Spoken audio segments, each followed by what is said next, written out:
Hello friends, welcome back to my channel. Hope you all are doing great. তো এটা হলো 27th নভেম্বরের blog. তো এটা আমার এই সিজনের ফার্স্ট ব্রাইড। তো আমার কল টাইম ছিল একদম আর্লি মর্নিংয়ে, বিকজ একটার মধ্যে আমাকে ব্রাইডকে রেডি করতে হবে। আর ব্রাইডের লোকেশন ছিল আমার লোকেশন থেকে অ্যাপ্রক্স 2 ঘন্টার ডিস্টেন্সে।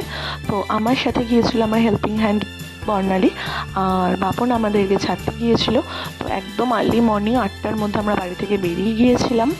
আর এই যে হলো আমার মিষ্টি ব্রাইড, একটু প্রবলেমেটিক স্কিন ছিল। তো ব্রাইডের বাড়িতে যাওয়ার পরে আমাদের ব্রেকফাস্ট দেওয়া হয়েছিল লুচি, সবজি, চা, মিষ্টি। আর এটা হলো মেকআপের পরের লুক।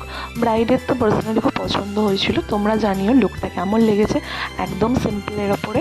আর হ্যাঁ, একটা কথা বলে রাখি, অনেক দিন হয়েছে আমার চ্যানেলে ভিডিও পোস্ট করা হয়নি, অ্যাপ্রক্স 1 ইয়ার্সের মতো, পার্সোনাল কিছু রিজনের জন্য। তো আশা করছি আজকে থেকে আবার ভিডিও নিয়মিতভাবে পোস্ট করব। সবার কাছে রিকোয়েস্ট রইল, প্লিজ অনেক অনেক